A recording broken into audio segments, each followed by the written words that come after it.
Welcome back. Today we are going to talk about KZ's Castor. So for those of you who are following these things, Castor actually comes in two flavors. One is the standard Harman, one is the base version, and this one is the base version.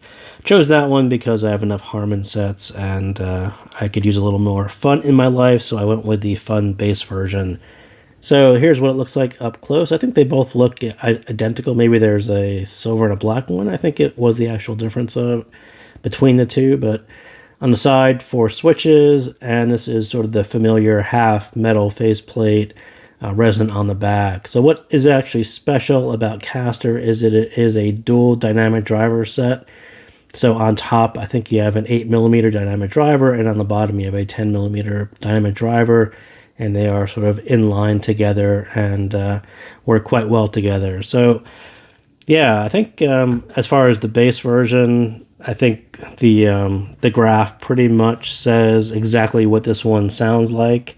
These are the tuning instructions if you want to flip the switches, and I didn't actually spend too much time reading this card, but I would highly suggest flipping the switches because they do change the signature, and I didn't print out all the changes, but I would just say that flipping the switches and listening to it is more important than what any graph says or what this says. Just go through all the combinations and work it out on your own as to which one works quite well for you. But as I was saying, this one is the base version, and there's no real surprises here. It's essentially the Harman curve with a big bass bump, and I think they call it the improved bass version, but the standard Harman one, I think, does actually follow the Harman curve, and this one essentially is a huge bass bump, and then it pretty much follows the Harman curve as well as any other KZ set. But, you know, for me, I had listened to Duo and I'd listened to Pianist, and I think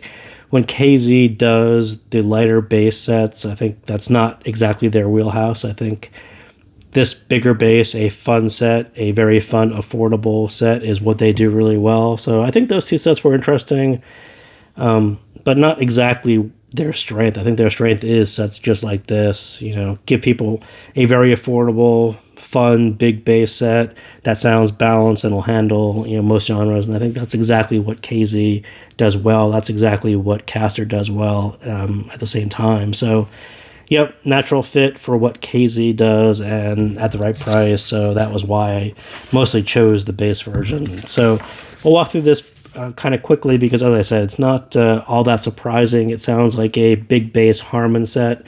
And if you give a Harman set a big bass, it pretty much sounds like a V-shaped set. So that's what I would call it. But what is special about this one, again, it's the 2 dynamic drivers, a 10mm and an 8mm, and it sells for about $14. And at some point it was less than that. I think in some places it actually still is a little bit less, but I think generally the real retail price will be $14. And I can't really argue with that strategy. I think giving people a dual dynamic driver for $14, I think this is a driver configuration that people really want to try. There's a lot of interest in having dual dynamic drivers, and if KZ wants to put one out at $14 and you know, let people try out what that sounds like, what a dynamic driver is, you know, in a hybrid configuration, essentially, where one dynamic driver does the bass and another one does the mids and treble. I think that's, you know, a great idea and a great thing for the community to have such a cheap alternative to hear what this configuration sounds like. And that kind of leads to, so who should actually buy this one? If you are new to the hobby and you're looking for an affordable bass set, I think this one, you know, pretty much hits that mark pretty well. It also is a little stylish, as you can see. Get a nice metal faceplate, nice build, a couple dynamic drivers with really strong magnets, and you can't really get them too close to each other, otherwise they will kind of move on you. If you've actually been in the hobby a while, and as I was just talking about this and wanted to try a dual dynamic driver because they are desirable, and it's for the same reason I just said, having a dynamic driver that is split into 2 in almost a hybrid configuration where one does the bass and you also get dynamic driver mids and treble, that is a very desirable thing. Instead of having balanced armatures, which might be a little metallic and a little more fatiguing having a dynamic driver do both sides in a dual configuration. It is desirable and people want to try it. People don't always want to spend $49 or more to try it. So as I said, to put it out at $14 is actually a very nice thing for KZ to do. And that leads to, if you already have other dual dynamic driver sets and you have no problem spending another $14, to hear how KZ approached this, and you want to hear the switches and what they can do in this configuration. I don't really have any problems with that either. I think people who have been in the hobby a while will actually fall right into that category for C. But let's talk about some other dual dynamic driver sets that you may be familiar with who have a similar approach to this. And we'll go back and we'll start with Con. So Con and Zero, Truthier Zero, essentially had a very similar base shelf. You had this big bump, and I think Con was actually a little bit bigger. And then you saw this dip right around 200, kind of where this driver crosses over into the driver that did the mids and the treble. So at the time, people would call this the detached subwoofer. They would, I would say it had a little gap there.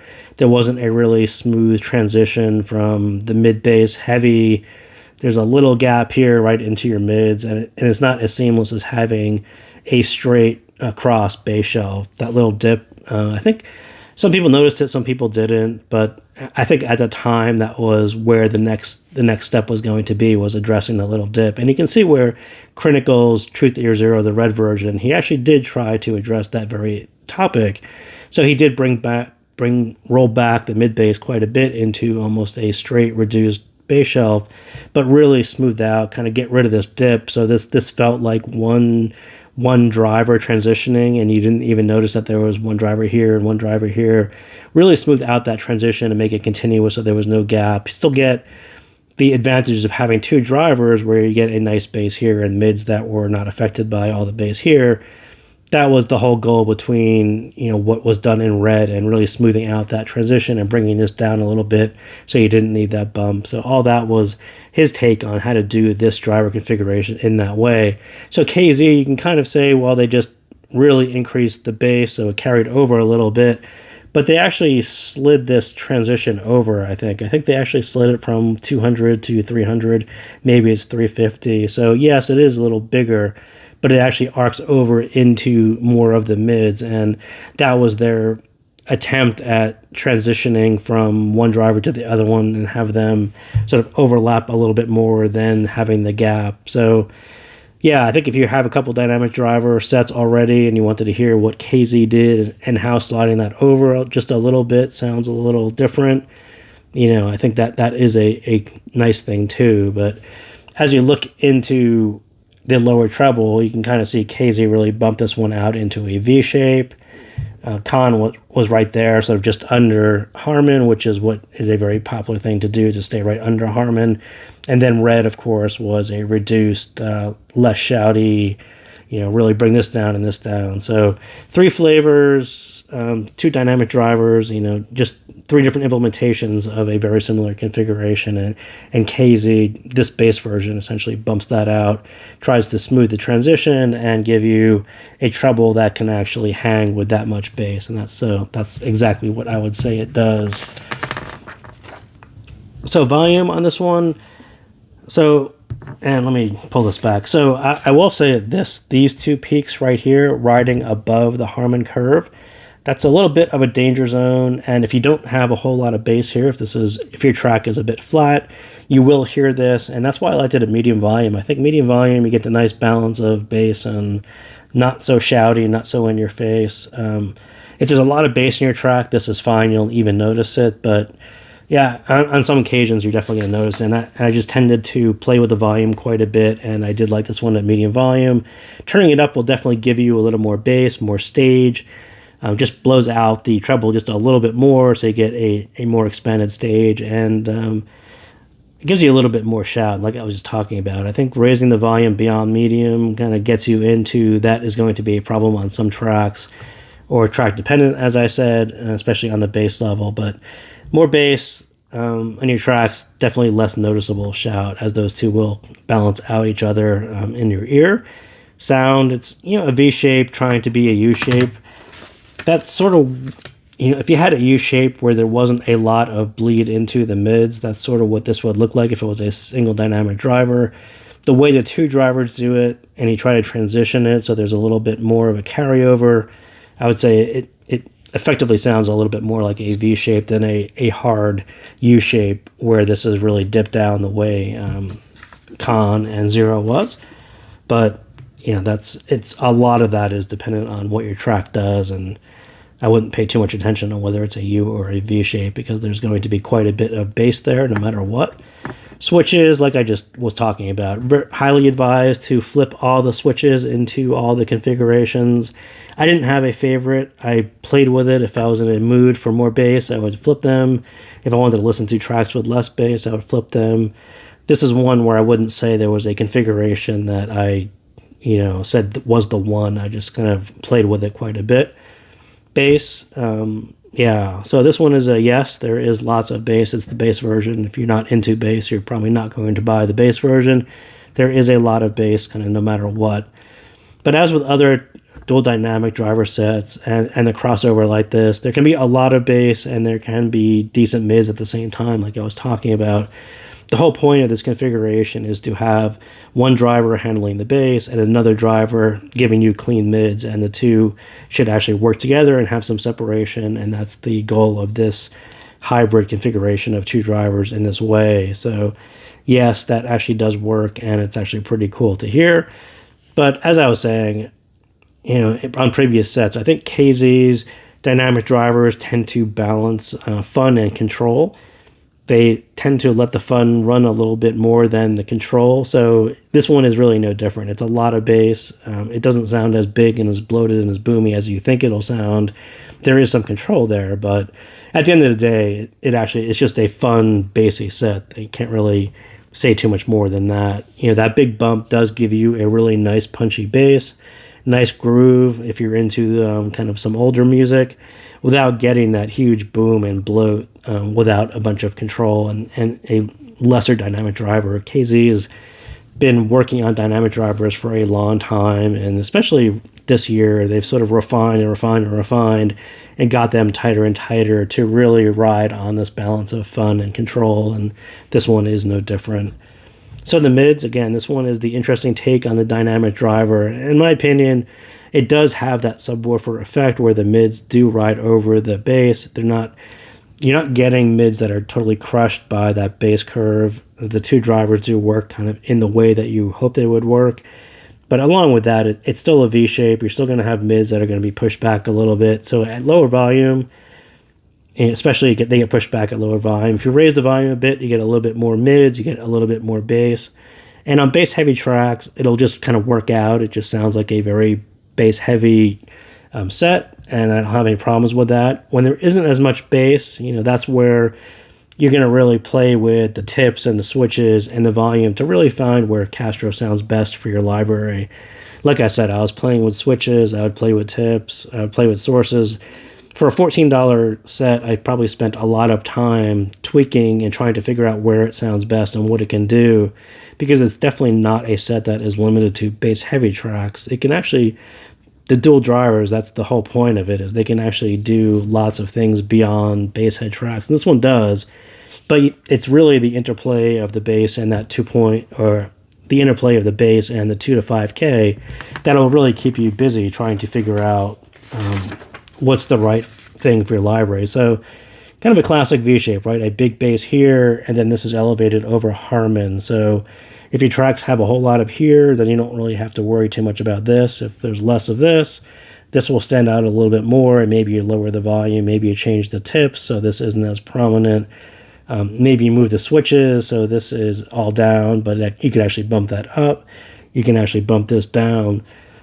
Way too many tweaks on a $14 set, and you will probably go through all of them at some point in time if you pick up Castor. Treble, and again, this one was a really tricky part, and I'm not going to harp too much on why they rose that above Harman, because at this level where you can kind of see they're almost equal, I think this is actually still a little bit higher than this, but it would have been really hard to pull this back down under the Harman curve and have that much bass and then to have it sound not dark. I think that would have been very, very tricky. So yeah, I'm not going to ding them too much for this. And yes, if there isn't a whole lot of bass, this sounds a little shouty and it's a little bit too much. But when you have enough bass here, this all balances out and it sounds right. And kind of that is the intention of this set. So yeah, I'm not going to rail on them too hard for going into the no-fly zone above the Harman curve. But yeah, you got to watch that. In isolation, even on this set, it's not really too bright, but it will kind of get at you after a while. I think they did well on the level, and nothing really sounds out of place. And as with other V-shaped sets, a lot of bass, a lot of lower treble, that's going to mask some of your upper treble. So it'll sound extended, but not as airy as you think it'll look by the graph. You kind of hear a lot of the V-shape. So stage, volume plays a big part on that upper treble. Like I said, turn it up a little bit, the stage actually gets a little bit bigger, and tracks that have a lot of upper treble cues, that actually helps your sense of stage as well. So Madonna's Holiday, lots of upper electronic sounds. Those give you a sense of where the set can actually expand out to. Pretty handy track to figure out kind of where the extents are on a soundstage on a set like this. On bassier tracks, it may sound a little bit smaller, but yeah, this one is pretty much, it can do a pretty nice stage, but at the same time, you get into the bass and it'll be a little bit smaller and all that. But yeah, check out Holiday. It'll give you a pretty good sense of where sets can be space-wise and how big they can get. So that's what I got on Castor. So thank you guys again for tuning in, and I will see you next time.